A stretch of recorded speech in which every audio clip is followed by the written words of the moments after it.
సన్నిధి ఔన్నత్యం గూర్చి సినాయి సన్నిధిలో ఉన్నటువంటి ఒక ఉన్నతమైనటువంటి స్థితి ఏంటి అనేది నేటి దినాన మనం జాగ్రత్తగా చూద్దాం. ప్రియమైన వారలారా, యేసుక్రీస్తు ప్రభు వారికి శిష్యులు ఎంతమంది? ఎంతమంది? 12 మంది. ఈ యొక్క 12 మంది శిష్యులలో ఉన్నటువంటి విధానాన్ని మనం గమనిస్తే, యేసుక్రీస్తు ప్రభు వారు 12 మంది శిష్యులను ఎంపిక చేసుకున్నారు. ఆ 12 మంది శిష్యుల ద్వారా ప్రియమైన వారలారా తన యొక్క పనిని కొనసాగిస్తా ఉన్నారు. అయితే అపోస్తలుడు అనబడినటువంటి పౌలు గారు 12 మందిలో ఉన్నారా?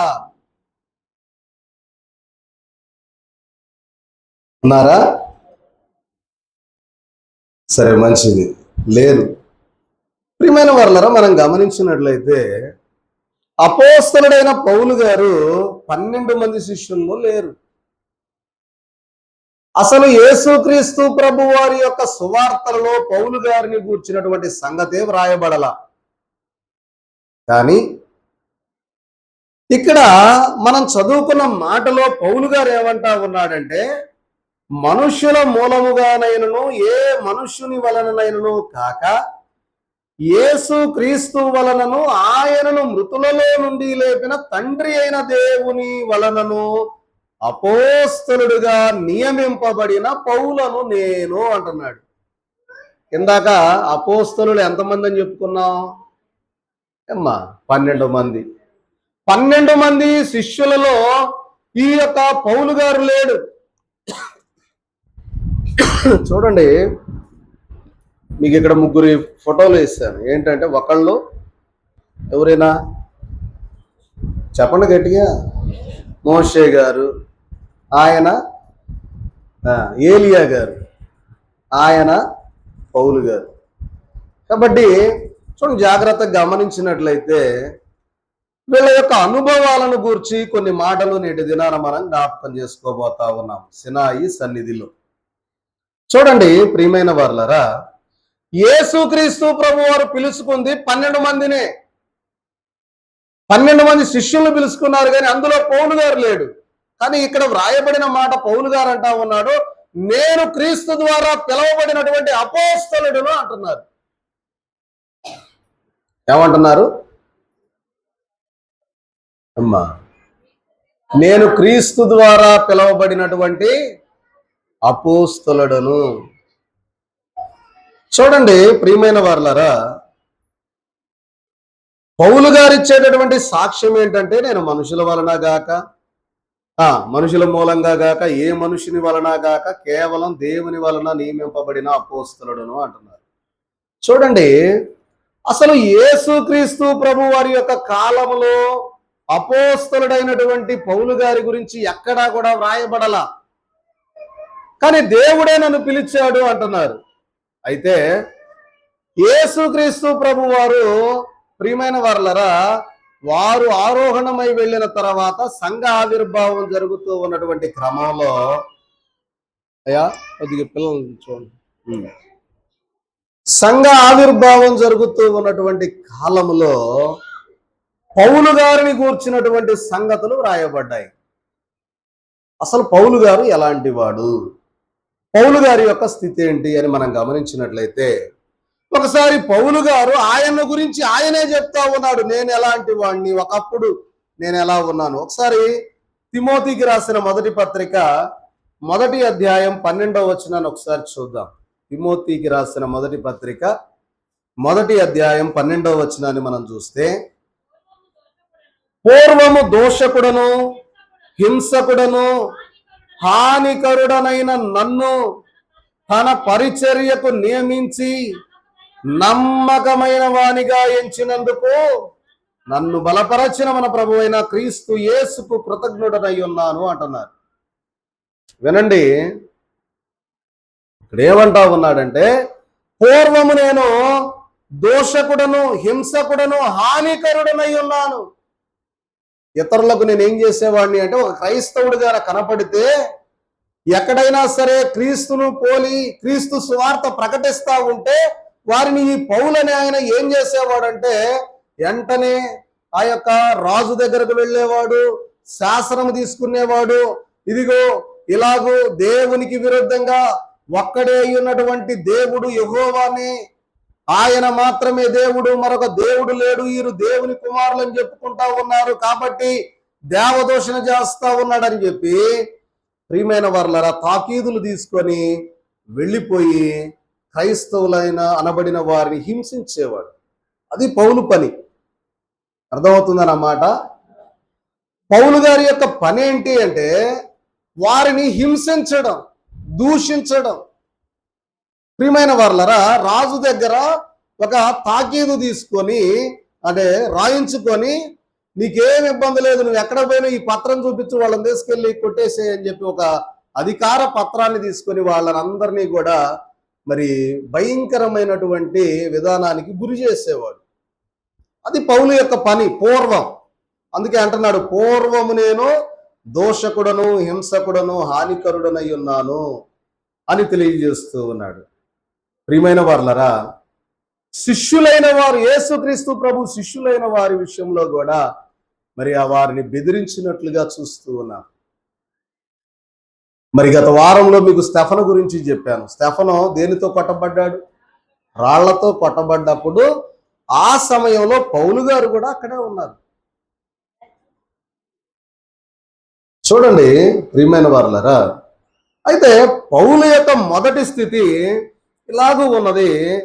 ఒకసారి మనము గమనించినట్లయితే పౌలు గారు మార్పు చెందిన తర్వాత పౌలు గారు అంటూ ఉన్నమాట ఇప్పుడేమన్నా చూసాం, ఆయన హింసకుడు, దోషకుడు, హానికరుడని చూసాం. ప్రియమైన వారలారా పౌలు గారిని మనం చూస్తే ఇది ఇలా ఉంటుంది అన్నమాట.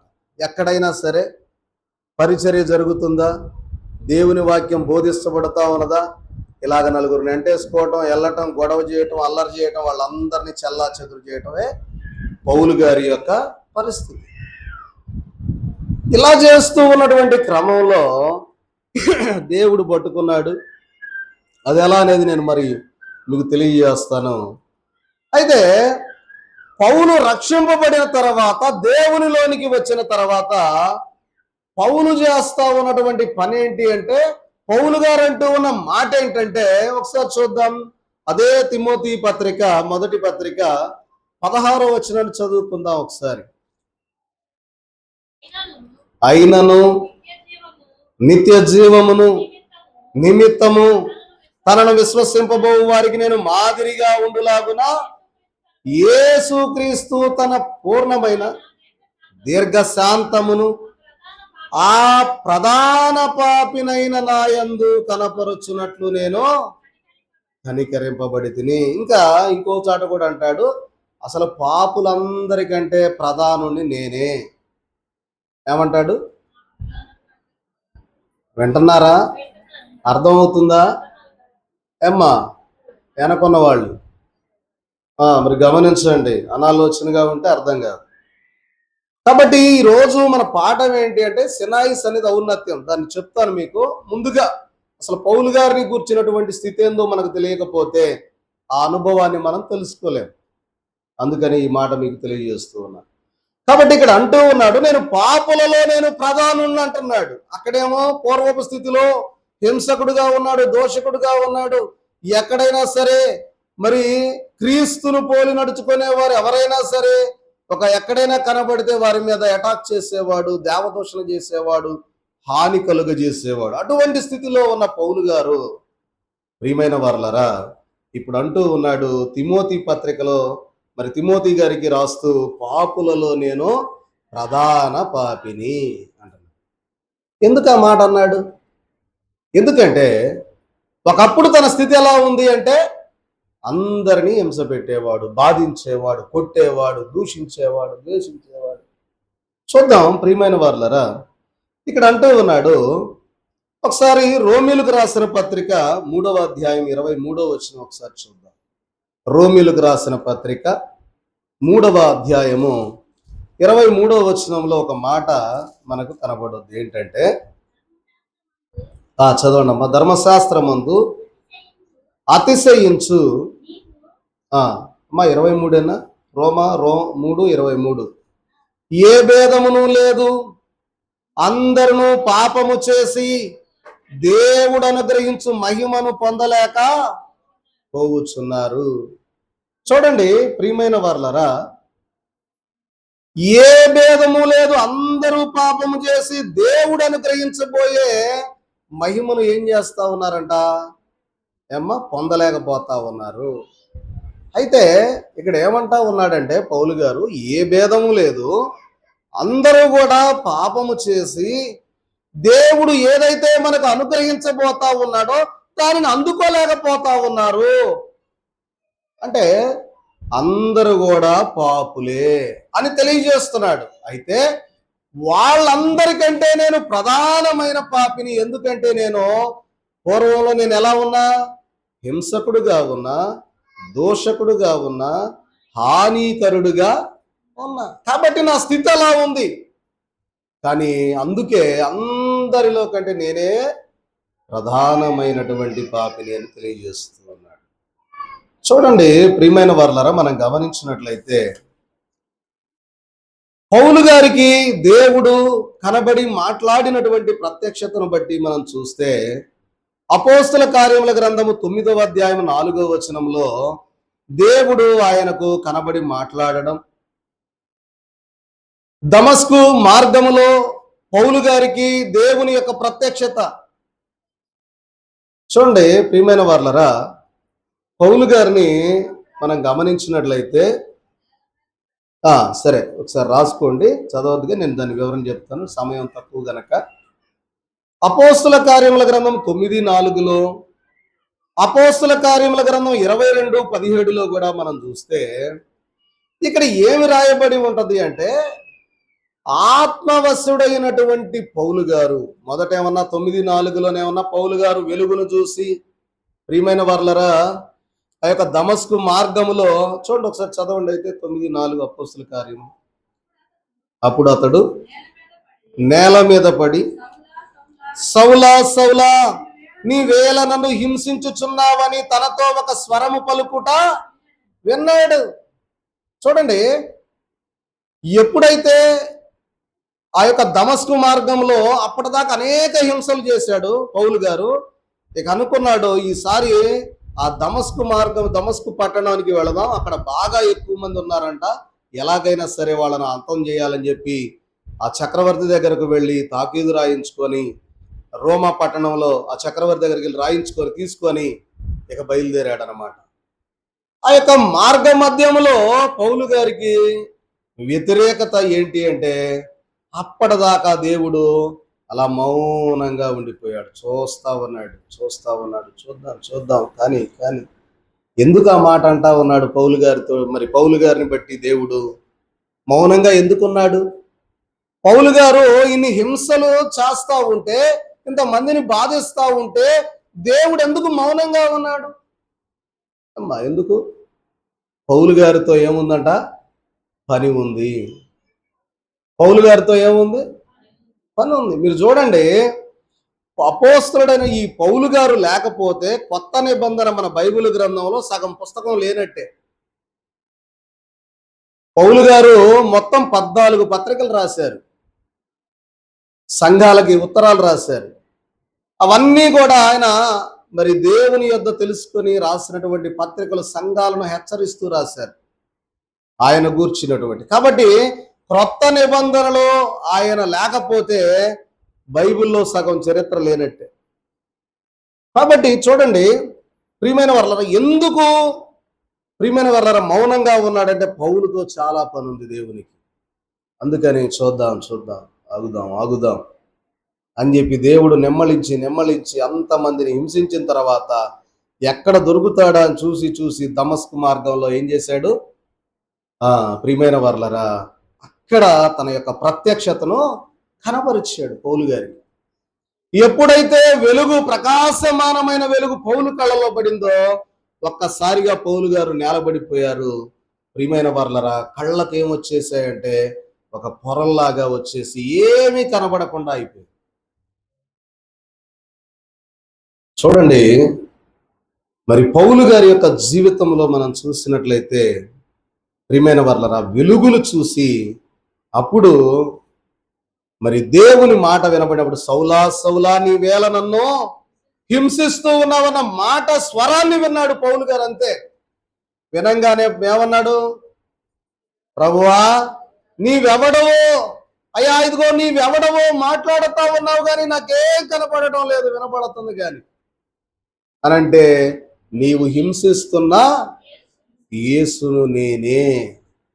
నువ్వు ఎవరి నిమిత్తం అయితే పని కట్టుకొని బయలుదేరావో, నువ్వు ఎవరి నిమిత్తం అయితే పని కట్టుకొని నాశనం చేయాలని తాకీదు తీసుకొని బయలుదేరావో, ఆ మనుషులను చంపబోతూ ఉన్నటువంటి ఆ క్రీస్తు పరిచారకుల నిమిత్తము, ఆ క్రీస్తును పోలి నడుచుకునే భక్తులను చంపడానికి పోతా ఉన్నావే, ఆ క్రీస్తు ఎవరో కాదు నేనే అని చెప్పి తనను తాను దేవుని మరి పౌలు గారికి కనబరుచుకున్నాడు.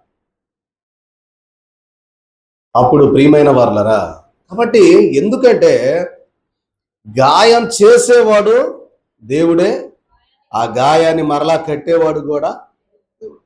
పౌలు గారు నేలపడ్డాడు, ఆయన లేపాడు, తీసుకెళ్లారు, నువ్వు పలానా దగ్గరకు వెళ్ళు, బాగుపడతావు, పలానా వ్యక్తి వస్తాడు, నీకు ఇలాగ చేస్తాడు.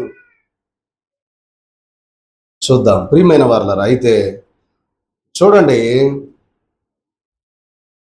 మరి దైవజనులు అన్నారు పౌలు గారికంట, ఎప్పుడైతే ఆ స్వరం విన్నాడో, ఆ వెలుగు, ప్రకాశమానమైన వెలుగు తన కళ్ళల్లో పడిందో, ప్రియమైన వారలారా, తర్వాత అనన్య దగ్గరకు తీసుకురావటం, ఆయన వచ్చి మరి అనన్య వెళ్ళి ఆయన బాగు చేయడం చేసిన తర్వాత, దేవుని దర్శనం నాకు కలిగింది, దేవా నీ బిడ్డలైన వారిని నేను హింసిస్తా ఉన్నానయ్యా, దయచేసి నన్ను క్షమించినందుకు నాకు అయ్యా ఎంతో నిన్ను స్తుతిస్తా ఉన్నానని చెప్పి దండం పెట్టుకొని ఇక చాలని చెప్పి వెళ్ళిపోలా. వెళ్ళిపోతే ఈ 14 పత్రికల గురించినటువంటి విధానమే ఉండేది కాదు. ఏం చేశాడు అంటే, అసలు నీవెవరు, అసలు యేసు క్రీస్తు ప్రభు వారిని కూర్చున్నటువంటి సంగతులేంటి, అసలు ఆయన ఏంటి, ఆయన స్థితి ఏంటో తెలుసుకోవాలనే తపన పౌలు గారిలో ప్రారంభమైంది. అందుకే పౌలు గారు ఒక మాట రాస్తాడు, అది గలతీ పత్రిక 1వ అధ్యాయం 15వ వచనము మనం జ్ఞాపకం చేసుకుంటే, అక్కడ పౌలు గారు అంటారు ఒక మాట ఏమని అంటే, చూడండి, గలతీలకు రాసిన పత్రిక 1వ అధ్యాయం 15-16 వచనాల్లో చూస్తే, అయినను తల్లి గర్భమునందు పడినది మొదలుకొని నన్ను ప్రత్యేకపరచి తన కృపచేత నన్ను పిలిచిన దేవుడు, నేను అన్యజనుల్లో తన కుమారుని ప్రకటించవలెనని. చూడండి ప్రియమైన వారలారా, ఇక్కడ పౌలు గారు అంటూ ఉన్న మాట ఏంటంటే, నేను తల్లి గర్భములో పడినది మొదలుకొని నన్ను ప్రత్యేకపరుచుకొని అన్యజనులకు సువార్త ప్రకటించు నిమిత్తం అంటున్నాడు. తల్లి గర్భమున పడిన దగ్గర నుండి దేవుని విధానంలో ఉన్నాడా ఏమ్మా? అంటే తల్లి గర్భములో పిండముగా ఉన్నప్పుడు ఈ యొక్క విధానం అంతా తెలిసుంటే ఆ పని చేసేవాడా? హింసకుడు, దోషకుడు, హానికరుడిగా ఉండేవాడా? కాదు కదా. ఇప్పుడు ఏమంటా ఉన్నాడంటే, నేను నా తల్లి గర్భంలో ఉన్నప్పుడే నేను ప్రతిష్ఠింపబడ్డానయ్యా, అన్యజనులు సువార్త ప్రకటించడానికి నేను దేవుడు నన్ను సిద్ధం చేశాడు అన్న సంగతి ఎప్పుడు తెలిసింది? మా పౌలు గారికి ఎప్పుడు తెలిసింది? ఆయన ప్రత్యక్షత అయిన తర్వాత తెలిసింది, కానీ ముందు తెలియలా. అయితే ప్రియమైన వారలారా, మనం గమనించినట్లయితే దేవుని చిత్తము తెలుసుకున్న తర్వాత ఆయన మాట్లాడుతా ఉన్నటువంటి మాట చూడండి. ప్రియమైన వారలారా, ఒక భక్తుడు అన్నాడు, దేవా నీవు ఏ జన్మ నిమిత్తము నన్ను ఈ భూమి మీదకు పంపావో ఆ పనేంటో నాకు చూపించయ్యా అని చెప్పి, ప్రియమైన వారలారా, దేవుణ్ణి మనం దైవ సన్నిధిలో అడగాలి అన్నారు. ప్రియమైన వారలారా, మరి గత వారంలో మీకు తెలియజేసినట్లుగా దైవ సన్నిధి అంటే దేవుని స్వరం వినడం పరిపూర్ణమైన సన్నిధి కాదు, దేవునిని చూడడం పరిపూర్ణమైనటువంటి సంపూర్ణమైన సన్నిధి కాదు, కానీ దేవునితో ఏం చేయాలంట? ప్రశ్న వేసి సమాధానం పొందుకునే అంతస్తులో మనం ఉన్నప్పుడే అది ఏమవుద్ది? సంపూర్ణమైనటువంటి సన్నిధి అన్నారు దైవజనులు. కాబట్టి పౌలు గారు ఎప్పుడైతే ఆయన యొక్క స్వరం విన్నారో, ప్రకాశమానమైనటువంటి వెలుగు తన కళ్ళల్లోనికి వచ్చిందే, ఇక చాలులే, మనకి ఇంక అవసరం లేదు, మనం రక్షింపబడ్డాం అనుకుని ఆగిపోయాడంటారా? ఆగలా.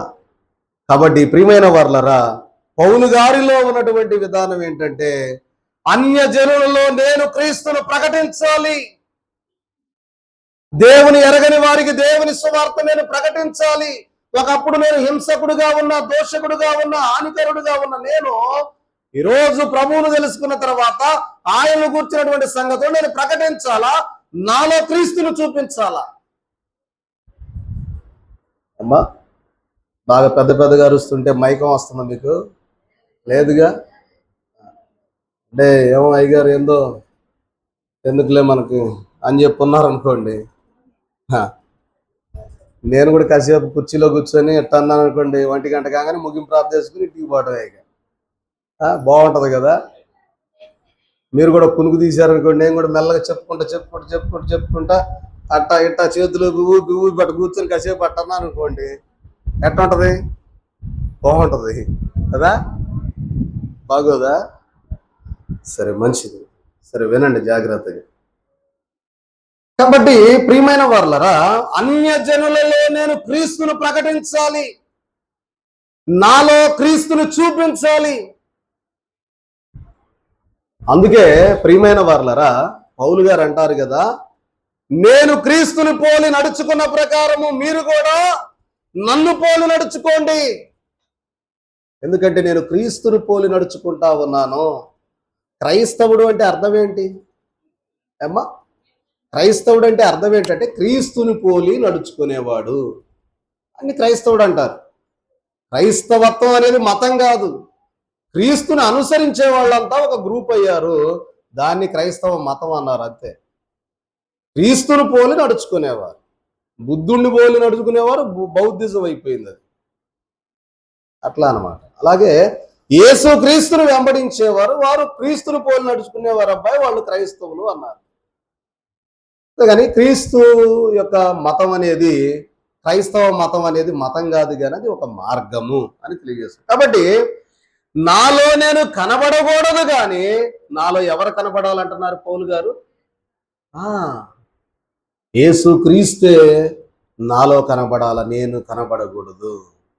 కాబట్టి ప్రియమైన వర్లరా, క్రీస్తును మాత్రమే చూపించాలి అని ఆయన ప్రయాసపడతా ఉన్నాడు. మన పాఠంలోనికి వద్దాం.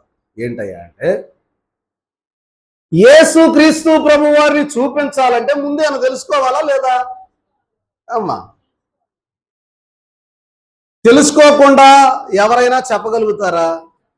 చెప్పలేరు కదా.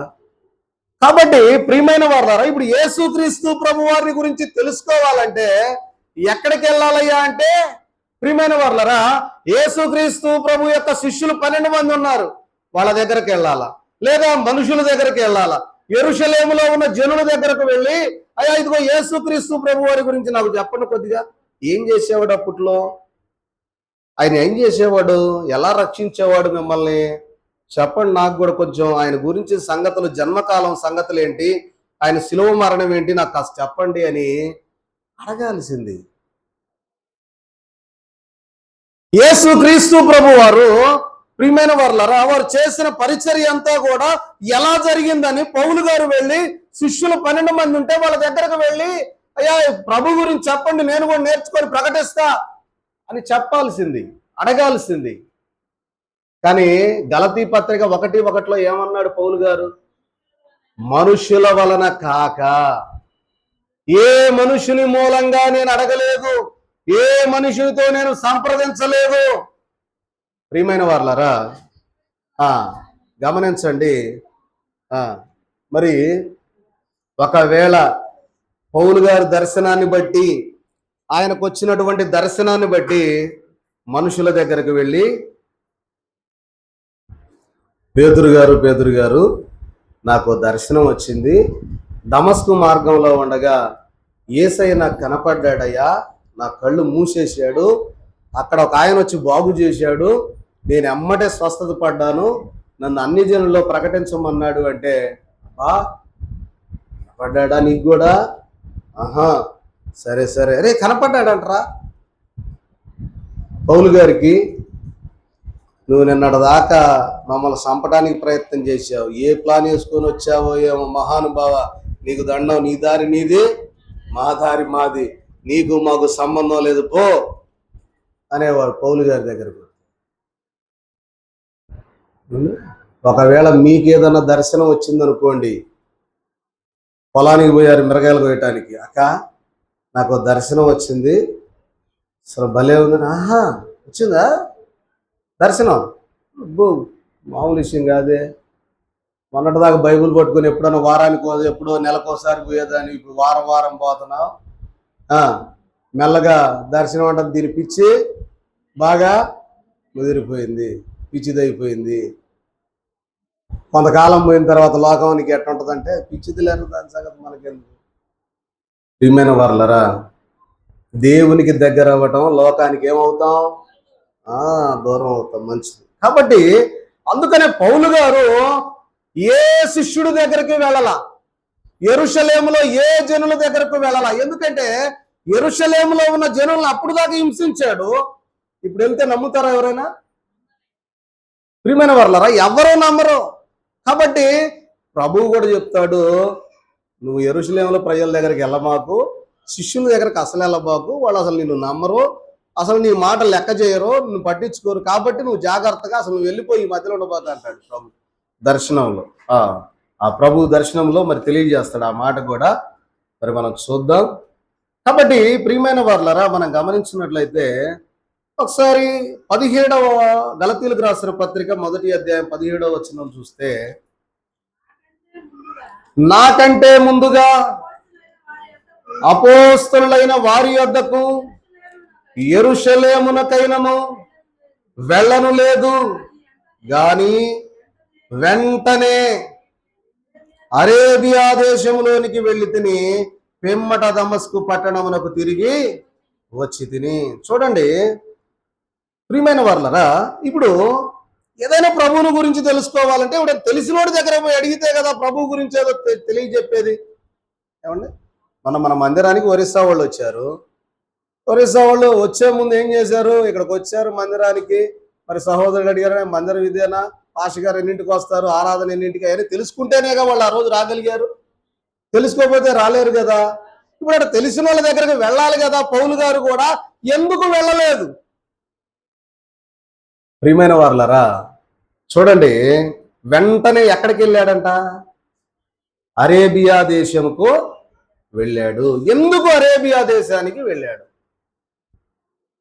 వేరే వాళ్ళ దగ్గరికి, ఎవ్వరి దగ్గరకు వెళ్ళయ్యా చెప్పండి ప్రభువు గురించి 4 మాటలు చెప్తే నేర్చుకుంటా అనలా. ఎక్కడికి వెళ్ళాడంటే అరేబియా దేశానికి వెళ్ళాడు. చూద్దాం. అదే నా గలతీ పత్రిక 4వ అధ్యాయం 25వ వచనంలో ఒక మాట ఉంటుంది, చదవండి.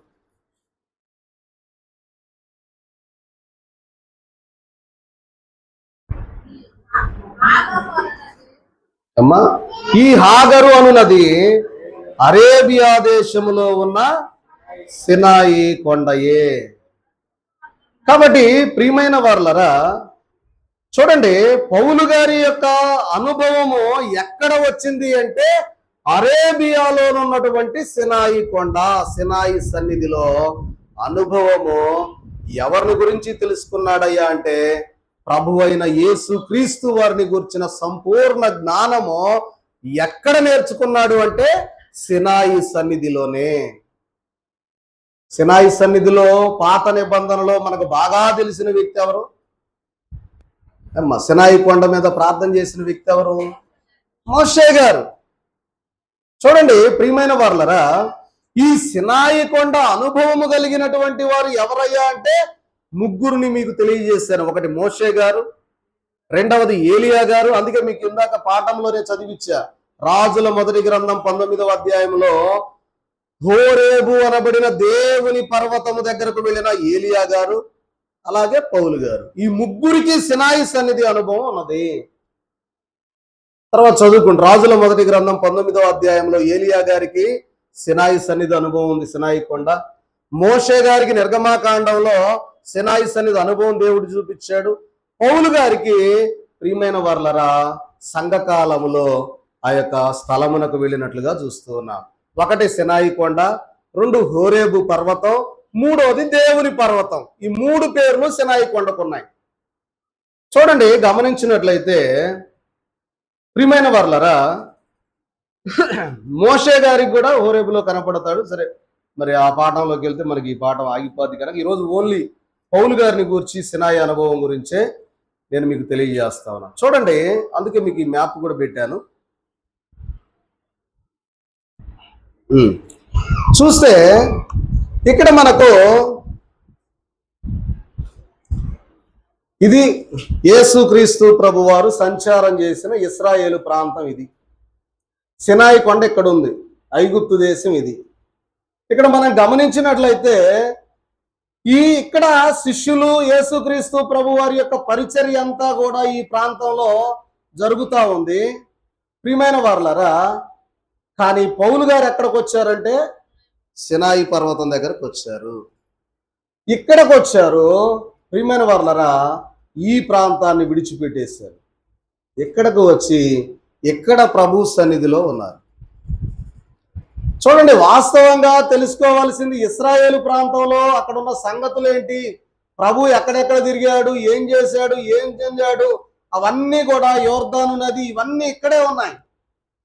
వీటన్నిటినీ విడిచిపెట్టి సినాయి పర్వతం దగ్గరకు వచ్చాడు. ఈ సినాయి పర్వతం దగ్గర ఇప్పుడు ప్రభువు వారు పౌలు గారు అక్కడ దేవుని సన్నిధిలో ఉండడం అనేది జరుగుతూ ఉన్నది. చూడండి, మరి ఎంత దూరం ఉంది. ఆ ప్రాంతాన్ని విడిచిపెట్టి అక్కడికి వచ్చాడు. ఏ మనుషుని దగ్గరికి పోలా, దేవుని సన్నిధానానికి వచ్చాడు. దేవుని సన్నిధిలో ఉన్న సంగతులను తెలుసుకోవాలనుకున్నాడు. యేసు క్రీస్తు ప్రభు వారి గురించి అసలు విషయం ఏంటో తెలుసుకోవాలనుకున్నాడు. కాబట్టి ప్రియమైన వారలరా, చూడండి, మోషే గారు కూడా నిర్గమాకాండ గ్రంథం 25:40లో ఇదే సినాయి కొండ మీద ఉండి ఆయన ప్రార్థన చేసినప్పుడు దేవుడు మోషే గారికి కనబరిచినటువంటి ప్రత్యక్షత అంతా కూడా ఇక్కడే. మందసాన్ని ఎలా తయారు చేయాలా, దాని కొలతలు ఎలా ఉండాలా, ఆ మందసం ఎలా ఉంటది అని ఒక పిక్చరు దేవుడు ముందుగానే మోషే గారికి కనబరిచాడు. దీని కొలతలు ఎంత ఉండాలి, ఇదిగో మోషే చూసుకో, ఎత్తు ఎంత ఉండాలా, ఇదిగో వెడల్పు ఎంత ఉండాలా, దీనికి రింగులు ఉండాలా, దాని లోపల రాతి పలకలు ఉండాలా, అవన్నీ కూడా ముందే దేవుడు కొండ మీద చూపించాడు గనకనే మోషే గారు ఏం చేశాడంటే కిందకి కొండ దిగి వచ్చాక అవన్నీ కూడా ఆ యొక్క మరి ప్రియమైన వారలరా ఒక ఇద్దరు వ్యక్తుల చేత అవన్నీ కూడా తయారు చేపిస్తాడు. కాబట్టి ఏదైతే కొండ మీద చూశాడో, అందుకే అంటాడు ఆ యొక్క 25వ అధ్యాయంలో, కొండ మీద నీకు కనపరచబడినవి అంటాడు. కనపరచబడినవి అన్నాడా, చెప్పినవి అన్నాడా?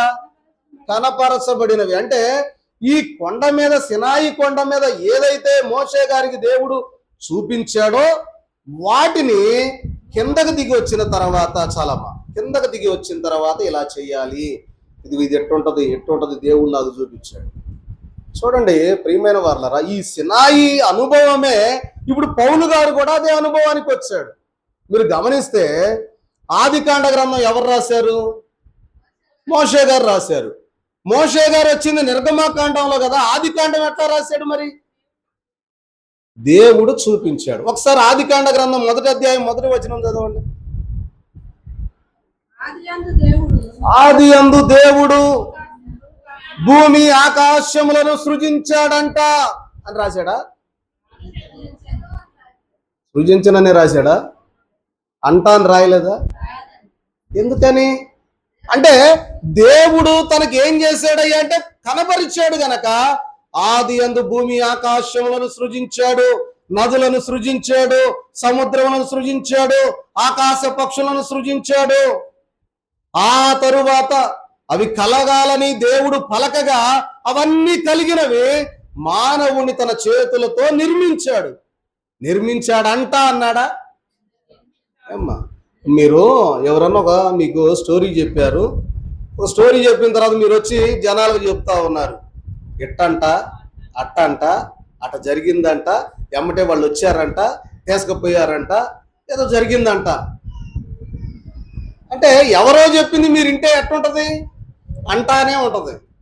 ఆ తర్వాత అన్ని తంటాలే వస్తాయి. కాబట్టి దైవజనులు అన్నారు, అంటా అనే బోధ అంతా తంటా అవుద్ది. కాబట్టి అంటా అనే బోధ కాకుండా జరిగిందని చూసి చెప్పగలిగే అనుభవంలోనికి రావాలబ్బాయి, అదే బైబిల్ మిషన్ అన్నారు. దేవునికి మహిమ కలుగును గాక. ఆమేన్. చూడండి, ఏదైతే సినాయి కొండ మీద దేవుడు మోషే గారికి కనబరిచాడో అదే చేశాడు. అలాగే ఈ యొక్క పౌలు గారు కూడా సేమ్ అదే అనుభవంలో ఉన్నాడు. ఎలా ఉన్నాడు అంటే, ప్రియమైన వారలారా, మనం గమనించినట్లయితే ఒక మాట, రెండు అనుభవాలు నేను మీకు తెలియజేసి మరి ఈ పాఠం ముగిచ్చేస్తాను.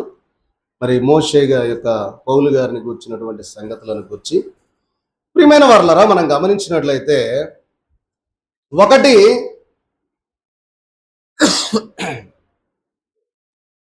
సంస్కారమును కూర్చున్నటువంటి అనుభవము మనకు కనబడతా ఉన్నది. ఏంటంటే, ఇందాకలా ఒక అనుభవాన్ని నేను మీకు ఇందాకలు చెప్పాను. ఏంటంటే, తల్లి గర్భములోనే నేను రూపింపబడినప్పుడే దేవుడు నన్ను ఏం చేశాడు అంటే ఏర్పరుచుకున్నాడు. ఆ అనుభవాన్ని ఎక్కడ చూశాడు అంటే ఆ కొండ మీద చూశాడు. ఓ పౌలా, నీకు తెలియదు, నిన్ను అసలు ఎప్పుడో నేను ఏర్పాటు చేసుకున్నా, కానీ నువ్వే ఏం చేశావు? నేను ధర్మశాస్త్ర ప్రవీణుడిని బాగా తిరిగావు, బిడ్డలందరినీ హింసించావు. సరే, ఓకే, నీతో నాకు చాలా పని ఉంది కాబట్టి ఇదిగో చూడు అని చెప్పి ప్రియమైన వారలారా దేవుడు సినాయి పర్వతం మీద చూపించడం జరిగింది. రెండవదిగా చూస్తే, రెండవ అనుభవాన్ని చెప్పి ముగించేస్తాను. ఏంటంటే, కొరింథీయులకు రాసిన మొదటి పత్రిక 11వ అధ్యాయం. ఎప్పుడు మనం సంస్కారాన్ని చదువుతూనే ఉంటాం. ఏంటది? 23వ వచనం నుండి, నేను మీకు అప్పగించిన దానిని ప్రభువు వలన పొందితిని. ప్రభువైన యేసు తాను అప్పగింపబడిన రాత్రి ఒక రొట్టెను ఎత్తుకొని కృతజ్ఞతాస్తుతులు చెల్లించి దానిని విరిచి, ఇది మీ కొరకైన నా శరీరము, నన్ను జ్ఞాపకం చేసుకొనుటకై దీనిని చేయుడని చెప్పానంట అన్నాడా? మీ బైబిల్లో ఏమని ఉంది? చెప్పిననే ఉందా? వానిలో దేవునికి మహిమ కలుగునుగా. ఆమేన్. కానీ చెప్పానంట అనంటే ఎట్లా ఉండేది? ఏ శిష్యుడు ఏ యెరూషలేము వాళ్ళ దగ్గర పోయా ప్రభు గురించి కథ చెప్పు, రాసుకుంటాను, నాకు బాగా చదువు వచ్చు అని చెప్పి పుస్తకం ఒకటి తీసుకొని పొద్దున కూర్చొని సాయంకాలం దాకా రాసుకొని అవన్నీ వచ్చి చెప్పాడు అనుకోండి, ఇదే ఉంటుంది. రొట్టె విరిశాడంట, ద్రాక్షారసం రక్తం అన్నాడంట, మొత్తానికి ఇచ్చాడంట, అందరు తాగారంట, భలే ఉందన్నారంట, అందరూ మళ్ళీ బయలుదేరి వెళ్ళిపోయారంట. అసలు వాళ్ళు భలే చెప్పారు అని అన్నాడు అనుకోండి, ఏమన్నా ఉపయోగం ఉంటుందంటారా? అయ్యగారు అన్నారు, అనుభవంలో లేని బోధలు చేయబాకండి అబ్బాయి అని కూడా అన్నారు దైవజనులు దేవదాసయ్య గారు. కాబట్టి ఏదైనా కూడా అనుభవంలోనికి తెచ్చుకొని మీరు బోధ చేయాలి అని దైవజనులు తెలియజేసిన మాట. అయితే చూద్దాం, ఇక్కడ ఇంకా మాట్లాడతాడు పౌలు గారు, మీరు దీనిలోనిది త్రాగునప్పుడల్లా నన్ను జ్ఞాపకము చేసుకొనుటకై దీనిని చేయుడని చెప్పాను. మీరు ఈ రొట్టెను తిని ఈ పాత్రలోనిది త్రాగునప్పుడల్లా ప్రభు వచ్చు వరకు ఆయన మరణమును ప్రచురించుదురు. కాబట్టి ఎవడు అయోగ్యముగా ప్రభు యొక్క రొట్టెను తినునో లేక ఆయన పాత్రలోనిది త్రాగునో వాడు ప్రభు యొక్క శరీరమును గూర్చి రక్తమును గూర్చి అపరాధి అగును. కాబట్టి ప్రతి మనుష్యుడు తన్ను తాను పరీక్షించుకొనవలెను, అలాగు చేసి ఆ రొట్టెను తిని ఆ పాత్రలోనిది త్రాగవలెను అని ఖండితంగా చెప్పాడు. కానీ త్రాగవలెనంట, చేశాడంట, చెప్పానంట అని గాన పౌలు గారు రాసి ఉన్నట్టయితే ఈ పుస్తకాలు ఎప్పుడో తీసి పక్కన పడేసేవాడు. అర్థమవుతుందంటారా? మరణాత. కాబట్టి ప్రియమైన వారలారా, సంస్కారమును గూర్చినటువంటి సంగతి చూడండి. అసలు ఈయనకి ఎలా వచ్చింది అనుభవం? ప్రభురాత్రి భోజనం జరిగింది. మీకు ఇందాక చదివించాను నేను, మత్తయి సువార్త 26, 26, 29, కొరింథీ పత్రిక 11, 23, 28. ఇక్కడ మేడగదిలో చివరిసారిగా ప్రభువు పస్కా విందిస్తా ఉన్నారు శిష్యులకి. ఈ విందు ఇచ్చేటప్పుడు ఏమైనా పౌలు గారు వచ్చి అందరికి విందిస్తున్నట్టున్నాడు ప్రభు అని చెప్పి చూశాడా? ఆ అనుభవం ఎక్కడన్నా ఉందా? లేదు. కానీ ఇక్కడ జరిగినటువంటి సంగతి మత్తయి సువార్త 26, 26, 29లో ఉన్న మాటలో, కొరింథీయులకు రాసిన మొదటి పత్రిక 11వ అధ్యాయం 23, 28 వచనాల్లో పౌలు గారు అనుభవించినట్లుగా రాస్తూ ఉన్నాడంటే దాని అర్థం ఏంటి అంటే, ఆ అనుభవం ఎక్కడి నుంచి వచ్చిందయ్యా అంటే, ఆ సినాయి కొండ మీద కూర్చొని పౌలు గారు మాట్లాడిన మాటే. ప్రియమైన వారలారా, దేవుడు మాట్లాడినటువంటి ప్రతి మాట కూడా ఆయన చెప్పినట్లుగా చూస్తూ ఉన్నాం. చూడండి, మనం గమనించినట్లయితే ప్రియమైన వారలారా, ఈ అనుభవము పౌలు గారికి మరి ఎలా వచ్చిందయ్యా అంటే, ప్రియమైన వారలారా, ప్రభువు తెలియజేశాడు. కాబట్టి ఆ అనుభవాన్ని తెలుసుకొని ఆ మాట చెప్పాడు. కాబట్టి ఆ యొక్క శరీర రక్తములను గూర్చినటువంటి సంగతి చూడండి. మరొకటి హెబ్రీయులకు రాసిన పత్రిక 5వ అధ్యాయం 7వ వచనం చూడండి ఒకసారి. హెబ్రీయులకు రాసిన పత్రిక 5వ అధ్యాయం 7వ వచనం. శరీరధారి అయి ఉన్న దినములలో మహారోదనతోనూ కన్నీళ్లతోనూ తన్ను మరణము నుండి రక్షింపగలవానికి ప్రార్థనలను యాచనలను సమర్పించి భయభక్తులు కలిగి ఉన్నందున ఆయనను అంగీకరింపబడెను. ఈ మాటలు ఎలా తెలిసాయి? ఆయన శిలువ మీద గాయపరచబడ్డాడు, కొట్టబడ్డాడు, కొరడాలతో కొట్టారు, ఒకటి తక్కువ 40 దెబ్బలు కొట్టారు, ఉమ్మేశారు, గడ్డం బీకారు, తల మీద ముళ్ళ కిరీటం పెట్టారు, కాళ్ళకి. ఏమంటా ఉన్నాడు పౌలు గారు 7వ వచనంలో, శరీరధారి అయిన దినములలో మహారోదనముతోనూ కన్నీళ్లతోనూ తను మరణము నుండి రక్షింపగలవానికి ప్రార్థనలు యాచనలు సమర్పించి భయభక్తులు కలిగి ఉన్నందున ఆయన ఏమయ్యాడంట? అంగీకరించబడ్డాడు. దేవునికి మహిమ కలుగును గాక. ఆమేన్. మరణాత మరణాత. చూడండి, ఈ అనుభవం ఎలా వచ్చిందంటే అది సన్నిధిలోనే. యేసుక్రీస్తు ప్రభు వారిని కూర్చున్నటువంటి సిలువకు సంబంధించి ఆయన రోదన వేదన ఇదంతా కూడా ఎక్కడ చూశాడయ్యా అంటే సినాయి సన్నిధిలోనే. కాబట్టి ప్రియమైన వారలారా, దైవజనులు కూడా ఒక పాటలో అంటాడు, సిద్ధపరచితిని నీకెన్నో అవి నేను సినిమాగా చూపించదును వద్దనక వందింతువు. ప్రియమైన వారలారా, ఈ మాట గమనిస్తే సినిమా అనేది జరిగేదాన్ని చూపిస్తారా, జరిగింది రికార్డు చేసి తర్వాత ఇన్ని రీల్ అని చెప్పి సినిమా అలాగే వేస్తారా? జరిగిందాన్ని ఏం చేస్తారు? ముందు రికార్డు చేసి దాన్ని అప్పట్లో క్యాసెట్లు, ఇప్పుడైతే రీల్స్, ఇప్పుడైతే మామూలుగా వచ్చేస్తుంది అనుకోండి. ముందు దాన్ని ఏం చేస్తారు? రికార్డ్ చేస్తారు. ఇప్పుడు దైవజనులన్న మాట ఏంటంటే, ప్రియమైన వారలారా, సినాయి సన్నిధిలో సినాయి కొండ మీద పౌలు గారిని కూర్చోబెట్టాట, సినిమా వేసాడట దేవుడు. ఏం సినిమా ఏం సినిమా వేసాడు? ప్రభు కాలంలో ఏం జరిగిందో ఇంక మళ్ళా చెప్పే పని లేదు అబ్బాయి, ఇక ఈ సినిమా అంతా చూడు, నీకు అర్థమైపోద్ది నా స్టోరీ ఏందో అని. అర్థమవుతుందా? మీకు కూడా సినిమా వేస్తేనే తప్ప అర్థం కాదని ఈ ఫోటోలన్నీ పెట్టడం. లేకపోతే నేను మామూలుగా చెప్పాను అనుకోండి,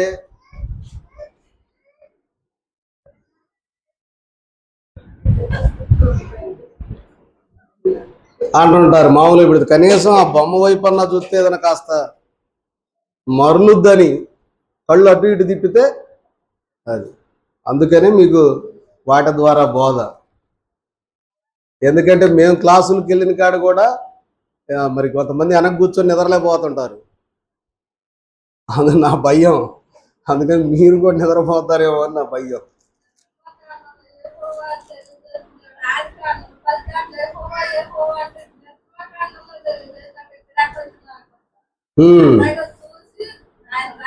అది కాబట్టి ఆ అనుభవం ఏదైతే ఉందో సినాయి సన్నిధిలో ఉన్న అనుభవమే పౌలు గారికి ఇదన్నీ తెలియటానికి మనిషి చెప్పాడు అనుకోండి, ఏం చెబుతాడు అంటే మోషే గారికి కొలతలు చెప్పాడు. ఇప్పుడు నేను మీకు ఈ రిమోట్ ఇంత ఎత్తు ఉంది, ఇంత సైజు ఉంది, ఇంత వెయిట్ ఉంది, తర్వాత దీన్ని ఈ బటన్ నొక్కాలి, ఈ బటన్ నొక్కాలి, ఈ బటన్ నొక్కితే ఆన్ అవుద్దని చెప్పేశారు. ఎమ్మటే రిమోట్ మీకు ఇచ్చా, ఎమ్మటే. ఎంతమంది చేయగలుగుతాం చెప్పండి? ఏది ఉన్నా కానీ వెంటనే రిమోట్ టచ్ ఉన్నా, ఇప్పుడు దీని ఎత్తు వేరు, ఇంట్లో ఉండే రిమోట్ ఎత్తు వేరు. నేను చెప్పాను, టపటప చెప్పేసా, చేయలేము. కానీ 40 రోజులు కొండ మీద మోషే గారు కూర్చొని అన్ని రాసుకొని, ఎక్కడ? హృదయంలోనే. ఇంకేముంది ఆయన దగ్గర? 10 ఆజ్ఞల కోసం రాతి పలకలు చెక్కుకున్నాడు తప్ప ఆయన దగ్గర పుస్తకం పేపర్ ఉందా?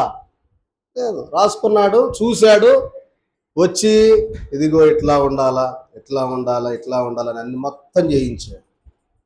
మనకంత జ్ఞానం ఉందంటారా? లేదు. కాబట్టి ఆయన సన్నిధిలో కూర్చుంటే ఆ జ్ఞానాన్ని దేవుడే ఇస్తాడనే సంగతి మనం జ్ఞాపకం చేసుకోవాలి.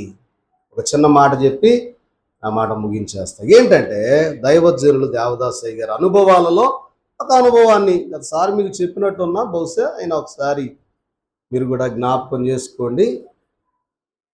ఏంటంటే అంటే సన్నిధిలో కూర్చుంటే వచ్చే అనుభవాన్ని గురించి దైవజనులు తెలియజేస్తూ, ప్రియమైన వారలారా,